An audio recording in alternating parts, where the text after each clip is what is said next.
Hello friends, मैं doctor Salman Naseer और आज हम लोग एक केस डिस्कस करने वाले हैं जो कि बहुत ही हेल्पफुल होगा मेडिकल स्टूडेंट्स के लिए भी और जनरल प्रैक्टिशनर। तो इस क्लिप के अंदर हम लोग जानेंगे कि अगर किसी तरह का हेड इंजरी का केस अगर हमारे पास आता है, हम लोग उसको कैसे फर्स्ट एड कर पाएंगे, साथ ही उसका डायग्नोसिस। तो बहुत ही अहम जानकारी इस क्लिप के माध्यम से मैं आप लोगों तक पहुंचाने की कोशिश करूंगा, इसलिए अभी से कर दीजिए इस क्लिप को लाइक, चैनल को भी कर दीजिए सब्सक्राइब, क्योंकि ऐसे ही हेल्थ से जुड़े कंटेंट और प्रैक्टिस से जुड़े कंटेंट हम लोग ऐसे प्रोवाइड करते रहते हैं।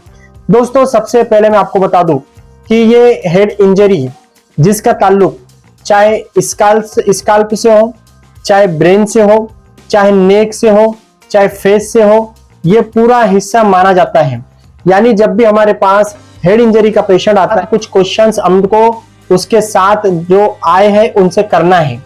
जैसे कि फॉर एग्जांपल हमको सबसे पहले देखना है कि कॉन्शियस है या अनकॉन्शियस है, ये बहुत इंपॉर्टेंट है। साथ ही वॉमिटिंग, कन्वल्जन, ब्लीडिंग अगर नाक से या कान से अगर आ रही है या आई थी, इस तरह की कुछ हिस्ट्री हमको देखना है। पेशेंट का जो गेस्चर होता है वो बहुत इंपॉर्टेंट होता है, उसके आने का अंदाज, यानी उसको जब ब्रॉड बाय है या फिर खुद चलकर आया है, ये तमाम चीजों को हमको गौर करना है। उसके बाद याद रखिए, हेड इंजरी में 3 टाइप की हेड इंजरी हो सकती है। जैसे कि मैं आपको बता दूं, कंकशन है, स्कल फ्रैक्चर है, इंट्राक्रैनियल हेमरेज है। कंकशन क्या होता है कि जो हमारा ब्रेन है, ब्रेन के ऊपर लगी जो लेयर है, जो प्रोटेक्टर लेयर है या प्रोटेक्टिव लेयर जो ब्रेन की हिफाजत कर रही है, तो जो सिम्टम्स है मैं वो आगे आपको बताऊंगा। दूसरी चीज स्कल फ्रैक्चर है, इसमें ज्यादातर बोनी पार्ट माना जाता है, वो क्लियर हमको समझ में आता है।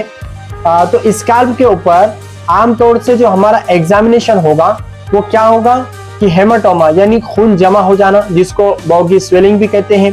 साथ ही दोस्तों ब्लूइश कलर की जो स्किन हो जाती है, जिसको हम लोग ब्रूजिंग कहते हैं, जैसे कि चोट, खरोच इस तरह की जो आ जाती है, ये एक स्कैल्प के ऊपर इस चीज को हमको देखना है, ऑब्जर्वेशन करना है उसके बारे में। साथ ही ब्लैक आई हेड इंजरी के अंदर, जैसे कि मैंने शुरुआत में बताया आपको, फेस भी इंक्लूड होगा, नेक भी देखा जाएगा। और साथ ही दोस्तों सिम्टम्स में मैं आपको वैसे बताने वाला हूं कि अगर इसके सीवियर होगा, क्योंकि माइल्ड, मॉडरेट और सीवियर के अंदर इसको शुमार किया जाएगा। अगर हेड इंजरी के अंदर ब्रेन वाला हिस्सा अगर अफेक्ट होगा, जो है मुतासिर हुआ, तो उसके जो सिम्टम्स है वो कुछ अलग हो गए, जैसे कि अनकॉन्शियस, फीट, सीजर वगैरह, या फिर प्रॉब्लम विथ जैसे कि सुनने के अंदर तकलीफ, या फिर जो होश जिसको बोल सकते हैं हम, वो थोड़ा सा डिस्टर्ब होकर हो सकता है। और रिपीटेड जो है वॉमिटिंग होगी और ब्लड आ सकता है खान से, नाक से।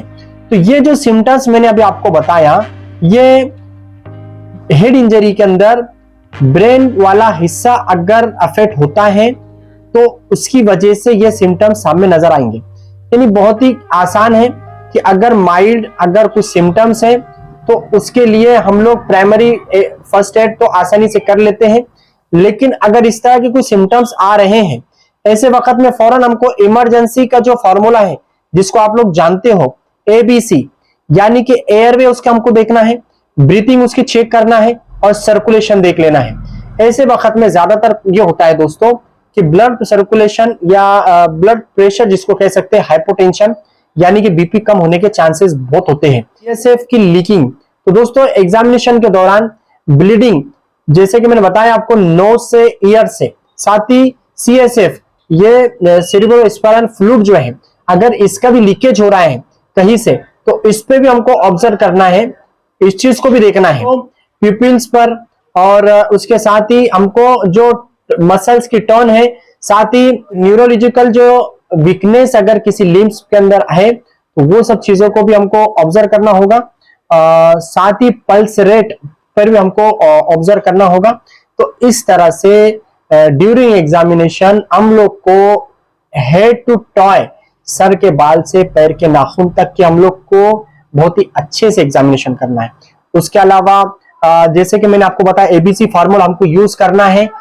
अगर ABC फार्मूला हमने यूज किए और अगर एयरवे और ब्रीथिंग उसकी एकदम सही है, तो ऐसे वक्त में इसके बावजूद पेशेंट अगर अनकॉन्शियस है तो हम लोग को थिंक अबाउट स्पाइनल इंजरी, यानी स्पाइनल कॉर्ड के अंदर कहीं ना कहीं इंजरी हुई है, इस तरह के हम सोच सकते हैं। तो दोस्तों हेड इंजरी के बारे में मैंने बहुत ही शॉर्ट अंदाज में आपको बताया।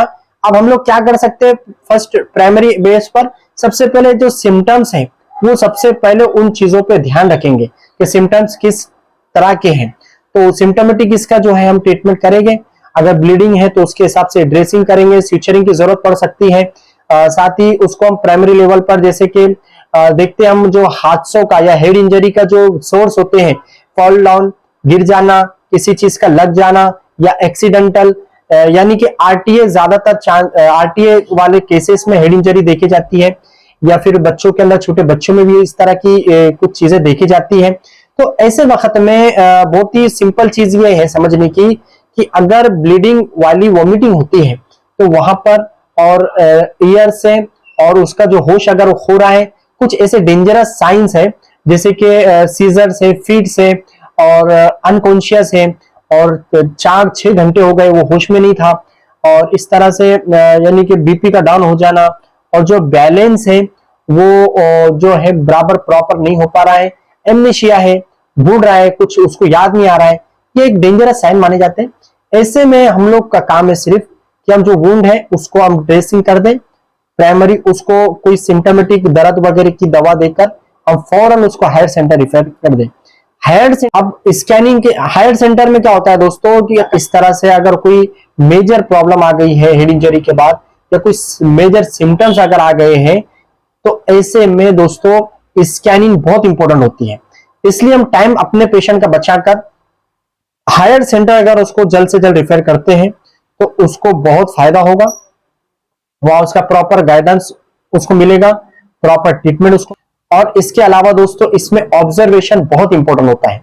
हेड इंजरी का माइल्ड अगर पेशेंट हमारे पास आया है, जनरल पेशेंट आया है, हमने उसको ट्रीटमेंट दे दिए हैं, लेकिन इसके बावजूद हमेशा उसको दोस्तों ऑब्जर्वेशन में रखना चाहिए। जाहिर सी बात है, मॉडरेट और सीवियर अगर हेड इंजरी है तो हम लोग तो इनको हायर सेंटर भेजने ही वाले हैं, लेकिन अगर माइल्ड पेशेंट हेड इंजरी का पेशेंट है तो उसको हमेशा ऑब्जर्वेशन में रखें, उसको फॉलोअप में बुलाएंगे, और इस तरह से हम लोग हेड इंजरी के पेशेंट को मैनेज करेंगे और इस तरह से उनका ट्रीटमेंट करेंगे। दोस्तों ये था हेड इंजरी के बारे में कुछ अहम जानकारी।